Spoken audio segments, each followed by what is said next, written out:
வணக்கம்.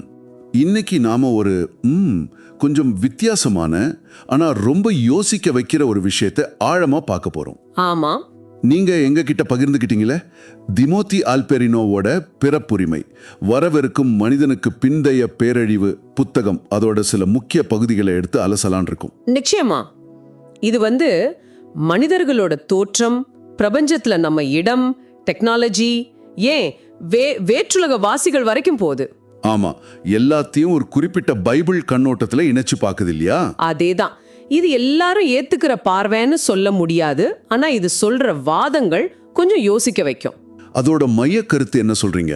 பிரபஞ்சம் கிறிஸ்துவுக்காக படைக்கப்பட்டது. அப்புறம் அது மட்டும் இல்லாம மனிதர்கள் வர்றதுக்கு முன்னாடியே ஒரு மூத்த இனம், எல்டர் ரேஸ் இருந்திருக்காங்கன்னு சொல்றதுதான் இதுல ரொம்ப முக்கியம். ஓ, மூத்த இனமா? சரி சரி.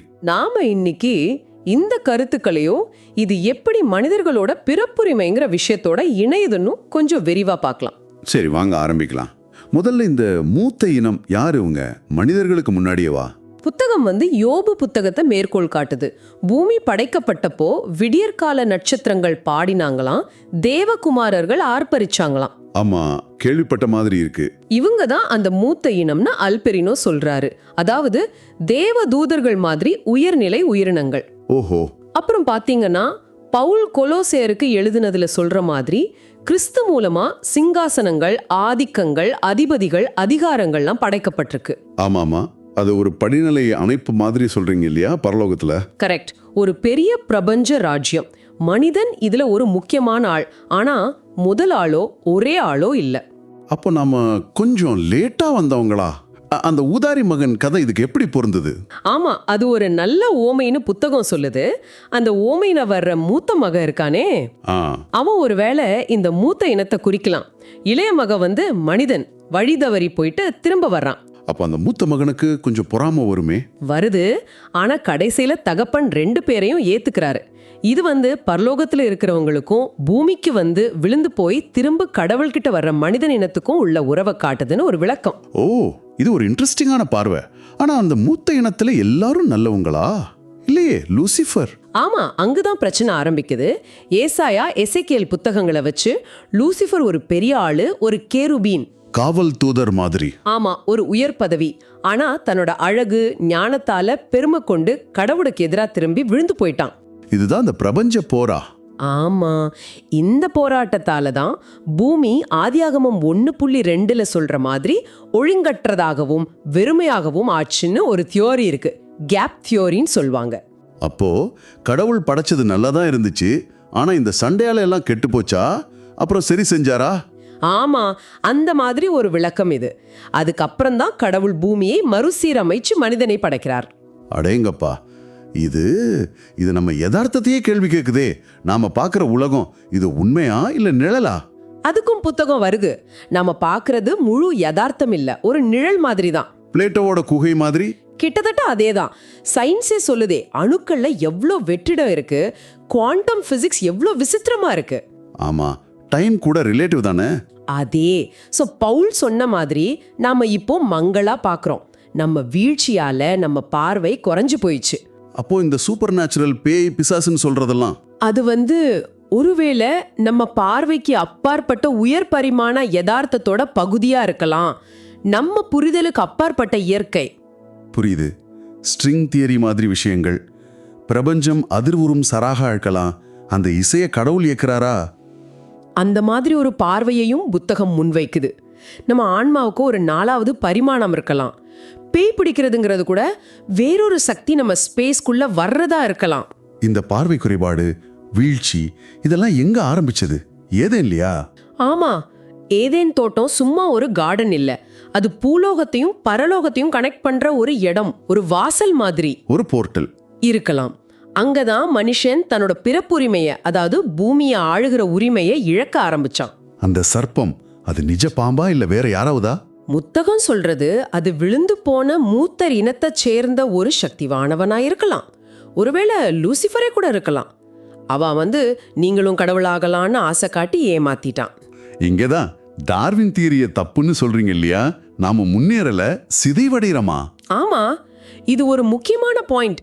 என்ட்ரோபி விதிப்படி அதாவது செகண்ட் லா ஆஃப் தெர்மோடைனாமிக்ஸ். எல்லாம் காலப்போக்கில் ஒழுங்கின்மைக்கு தான் போகும். நாமளும் அப்படிதான் தேஞ்சு போறோம், டிவால்விங். ஆதாம் அப்போ சாகாம இருந்தாரா? ஜீவ விருட்சம் காரணமா? ஆமா, அது ஒரு கண்டிஷனல் இம்மார்டாலிட்டி. வீழ்ச்சிக்கு அப்புறம் அந்த மரத்துக்கு நோ என்ட்ரி, அதனால மரணம் வந்தது. விழுந்து போன தேவதூதர்களுக்கும் அந்த மரம் தேவைப்பட்டிருக்குமோ? அதனாலதான் அவங்களும் சாகுறாங்களா? சங்கீதம் 82 அந்த மாதிரி ஒரு ஊகத்தையும் புத்தகம் முன்வைக்குது. மனுஷரை போல சாவீர்கள்னு சொல்றது ஒருவேளை இதை குறிக்கலாம். அப்போ நம்ம ஆயுள் குறைஞ்சது, இந்த கேன்சர் மாதிரி நோய்கள் எல்லாம் இந்த சிதைவு தானா? ஆமா, நம்ம ஜெனட்டிக்ஸ் வீக் ஆகிட்டே வருது. டெக்னாலஜி இல்லைனா நம்ம நிலைமை இன்னும் மோசம். சூப்பர் ஹீரோக்கள் மேல இருக்கிற கிரேஸ் கூட நாம இழந்ததை தேடுறோமா? அந்த மாதிரி ஒரு சைக்கலாஜிக்கல் ஆங்கிளும் இருக்குன்னு சொல்றாங்க. சரி, இந்த வீழ்ச்சிக்கு அப்புறம் ஆதியாகமம் 6 அது ரொம்ப முக்கியம்னு சொல்றீங்களே. தேவகுமாரர்கள் மனுஷ பெண்களை. ஆமா, இதுதான் பிரச்சனையே இன்னும் பெருசாக்குலது. இதுக்கு ஏனோக்கு புத்தகம் ஒரு முக்கியமான சோர்ஸ். பைபிள்ல இல்லனாலும் யூதாஸ் கடிதத்துல வருது, டெட் ஸ்க்ரோல்ஸ்ல கிடைச்சிருக்கு. ஓ, ஏனோக்கு புத்தகமா? அதுல என்ன இருக்கு? அதுபடி 200 காவல் தூதர்கள், வாட்சர்ஸ், இவங்களும் மூத்த இனம்தான். கடவுள் பேச்சை கேட்காம பூமிக்கு இறங்கி வந்துட்டாங்க. எதுக்கு? மனித பெண்களோட அழகுல மயங்கி, அப்புறம் மனித ஆளுகையை புடுங்க, தங்களுக்கு பூஜை கிடைக்க, இப்படி பல காரணம். அவங்க மனுஷ பெண்களோட சேர்ந்ததுனால நெஃபிலிம் பிறந்தாங்க, ராட்சசர்கள். அது மட்டும் இல்ல, ஏனோக்கு புத்தகம் இன்னும் ஷாக்கிங்கா சொல்றது, அவங்க மிருகங்களோடவும் கூடி அரக்கத்தனமான கலப்பினங்களை சைமராச உருவாக்குனாங்க. என்னது, மிருகங்களோடவா? ஆமா, அப்புறம் தடை செய்யப்பட்ட அறிவை, மாந்திரீகம், ஆயுதம் செய்யறது மனுஷங்களுக்கு கத்து கொடுத்தாங்க. பூமி மொத்தமா கெட்டு போச்சு. அதனாலதான் வெள்ளம். அப்போ நோவா குறைபாடற்றவர்னு சொன்னதுக்கு அர்த்தம் ஜெனட்டிக்கலா பியூரா இருந்ததுனாலயா? அந்த மாதிரி ஒரு விளக்கத்தை தான் புத்தகம் முன்வைக்குது. ரொம்ப கான்ட்ரவர்ஷியல் தான். அந்த நிஃபிலிம்களுக்கு என்ன ஆச்சு? உடம்பு அழிஞ்சிடுச்சு. ஆனா அவங்களோட ஆவிகள், அதுதான் பூமியில சுத்துற தீய ஆவிகள், அதாவது பேய்கள்னு புத்தகம் சொல்லுது. ஓ, அதனாலதான் அவங்களுக்கு உடம்பு தேவை இருக்கா? மனுஷங்களை பிடிக்க பாக்குறாங்களா? அதேதான், அவங்க ஆசைகளை மனுஷங்க மூலமா தீர்த்துக்க பாக்குறாங்க. இதுதான் பேய் பிடிக்கிற பிரச்சனைக்கு ஒரு விளக்கம். பயங்கரமா இருக்குது கேட்கவே. சரி, வெள்ளம் எல்லாத்தையும் அழிச்சாலும் அந்த எண்ணம் போகலையா? அட்லாண்டிஸ் எழுச்சினா என்ன? ஆமா, அந்த வெள்ளத்துக்கு முந்தின நாகரிகம் தான் பொற்காலம் இல்ல அட்லாண்டிஸ். ஆனா எபிரேய பார்வைப்படி அது பயங்கரமான காலம். புத்தகம் சொல்றது என்னன்னா, அந்த மனநிலை, மனுஷ கடவுளாக நினைக்கிறது, தப்பான அறிவை தேடுறது, கலப்பினம் உருவாக்குறது, இது கடைசி காலத்துல திரும்ப வரும். அதுதான் அட்லாண்டிஸ் எழுச்சி. இது எப்படி நடக்கும்? வெளிப்படுத்தலோட எப்படி கனெக்ட் பண்றாங்க? வெளிப்படுத்தல் 13 வர்ற மிருகம், கடல்ல இருந்து வர்றது, 10 கொம்பு, இது அட்லாண்டிஸ் கதையோட 10 ராஜாக்கள் பொருந்ததுன்னு சொல்றாங்க. அப்போலியோன் அது யாரு? அப்போலியன் பாதாளத்திலிருந்து வர்றவன். அது கிரேக்க கடவுள் அப்போலோவோட பேரு. அப்போலோ ஜூபிட்டரோட சாத்தானோட இன்னொரு பேரு, மகன். ஒரு போலி கிறிஸ்து, ஒரு கலப்பினமா இருக்கலாம். ஓ, அப்போ கடைசி காலத்துல ஒரு புது மதம், வேற்றுலகவாசிகள், போஸ்ட் ஹியூமனிசம் மூடும் சேருமா? போகும்போது நம்மளை சரி செய்ய அந்த டெக்னாலஜி தேவைப்படும். அது ஒரு கட்டாயமா மாறிடும். டெக்னாலஜிக்கல் இம்பெரேட்டிவ். இங்கதான் ஏலியன்ஸ் வராங்களா? யூஎஃப்ஓ கடத்தல். கரெக்ட். புத்தகம் ஏலியன் அப்டக்ஷன்ஸை ரொம்ப சீரியஸா எடுத்துக்குது.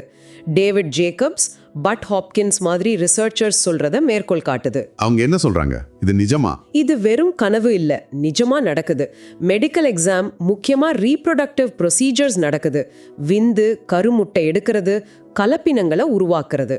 என்ன மாதிரி ஏலியன்ஸ்? பல வகை சொல்றாங்க. அவங்க நம்ம மெமரியை மாத்திடுறாங்க, ஸ்கிரீன் மெமரிஸ். கவர்மெண்ட்டுக்கு தெரியுமா இதெல்லாம்? MJ12 மாதிரி கதைகள் அதெல்லாம் ஊகங்கள் தான். ஆனா புத்தகம் என்ன ஹைலைட் பண்ணுதுன்னா, இதோட நோக்கம் ரிசர்ச் இல்ல.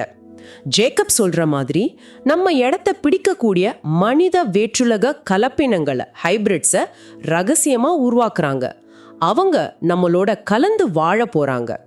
ஓ மை காட், அப்போ நம்ம ஜீன் கெட்டு போகுது, டெக்னாலஜி வருது, ஏலியன்ஸ் ஹெல்ப் பண்ற மாதிரி பண்ணி அவங்க கலப்பினங்களை நம்ம இடத்துல வைக்க பாக்குறாங்க. இதுதான் பிளானா? இதுதான் புத்தகத்தோட மெயின் வார்னிங். இதுதான் கடைசி காலத்துல வரப்போற பெரிய ஏமாத்து வேலை, தி கிரேட் டிசெப்ஷன். நாம நம்ம மனித தன்மையே விட்டு கொடுத்து போஸ்ட் ஹியூமனா மாற சம்மதிக்கிறோமாங்கிறது தான் கேள்வியா? மிருகத்தோட முத்திரை இதுவா? ஒருவேளை இருக்கலாம். கடவுளோட சாயலுக்கு பதிலா வேற ஒரு சாயலை ஏத்துக்கிறது. இதுக்கு பைபிள்ல வேற என்ன ஆதாரம்? யாக்கோபு, ஏசா, அது எப்படி? அது ஒரு முக்கியமான உருவகம். ஏசா ரோமம் உள்ளவன், ஒருவேளை ஆதிகால கலப்பினத்தோட அடையாளம். அவன் தன்னோட பிறப்புரிமைய ஒரு கூழுக்காக வித்தான். ஆமா, கடைசி காலத்துல மனித குலம் ஏசா மாதிரி தங்களுக்கு கிடைக்க போறதா சொல்ற சக்தி சாகாமைக்காக அந்த கூழ் மாதிரி தங்களோட உண்மையான பிறப்புரிமையை, மனிதத்தன்மை, ஆளுகையை விட்டு கொடுக்க தூண்டப்படும். அந்த புது கலப்பின தலைவன் அப்போலோ ஆந்தி கிறிஸ்து ஒரு புது ஏசாவா வருவான். இதை தடுக்க முடியாதா? மத்தேயு 24 இயேசு சொன்னது, நாட்கள் குறைக்கப்படாவிட்டால். ஆமா, அது உடம்பால தப்பிக்கிறது மட்டும் இல்ல, மரபணு ரீதியா மனுஷனா தப்பிக்கிறதும் ரொம்ப கஷ்டமாயிடும்னு ஒரு அர்த்தம் இருக்குன்னு புத்தகம் சொல்லுது. நோவா காலம் மாதிரி ஜெனட்டிக் கரப்ஷன் நடக்கும். அர்மகதோன் போர் அப்போ இது சம்பந்தப்பட்டதா? ஆமா, உலக நாடுகள் இந்த மிருகத்தோட சேர்ந்து கடவுளுக்கு எதிரா நிற்கும், ஆனா தோத்து போயிடும். அப்போ மனுஷனோட பிறப்புரிமை அது அவ்வளவுதானா? இல்ல, அங்கதான் கிளைமேக்ஸ். வெளிப்படுத்தல் 5 அந்த முத்திரையிட்ட சுருள் பூமியோட டைட்டில் டீட் மாதிரி. அதை பிரிக்க யாருக்கும் தகுதி இல்லை. ஆனா அப்போ அடிக்கப்பட்ட ஆட்டுக்குட்டியானவர் இயேசு கிறிஸ்து வராரு, உண்மையான மனுஷகுமாரன். அவர் அந்த சுருளை வாங்கி பூமியை மனுஷனுக்காக மீட்கிறார். 2ஆம் ஆதாம் மாதிரி வந்து முதல் ஆதாம் விட்டதை சரி பண்றார். அப்போ மீட்பு கிறிஸ்து மூலமா தான் பிறப்புரிமை திரும்ப கிடைக்குது. ஆமா, உயிர்த்தெழுதல் தான் உண்மையான ஹியூமனிட்டி 2.0ன்னு சொல்றீங்க. கரெக்ட். டெக்னாலஜி இல்ல, உயிர்த்தெழுதல் தான் நம்மள உண்மையான தேவகுமாரர்களாக்கி ஏதேனோட மகிமையை மீட்டு தரும்னு புத்தகம் சொல்லுது. கேட்கவே ஒரு பெரிய கேன்வாஸ் மாதிரி இருக்கு, கொஞ்சம் பயமாவும் இருக்கு. இன்னைக்கு நாம இந்த அல்பெரினோ புத்தகம் வழியா பிரபஞ்ச ஆரம்பத்துல இருந்து மனுஷனோட வீழ்ச்சி, எதிர்கால சவால்கள் வரைக்கும் ஒரு பெரிய பயணம் போயிருக்கோம். ஆமா, நிறைய ஆச்சரியமான விஷயங்கள். ஆனா மறுபடியும் சொல்றேன், இது ஒரு குறிப்பிட்ட இறையியல் பார்வைதான். நிச்சயமா இது பைபிள், பழைய கதைகள், சயின்ஸ் ஃபிக்ஷன் மாதிரி இருக்கிற விஷயங்கள், யூஎஃப்ஓன்னு எல்லாத்தையும் சேர்த்து ஒரு பெரிய சித்திரத்தை காட்டுது. ஆமா, நீங்க இதை கேட்டுட்டு என்ன நினைக்கிறீங்கன்னு யோசிச்சு பாருங்க. உங்களுக்கு எது எதுல முக்கியமா படுது?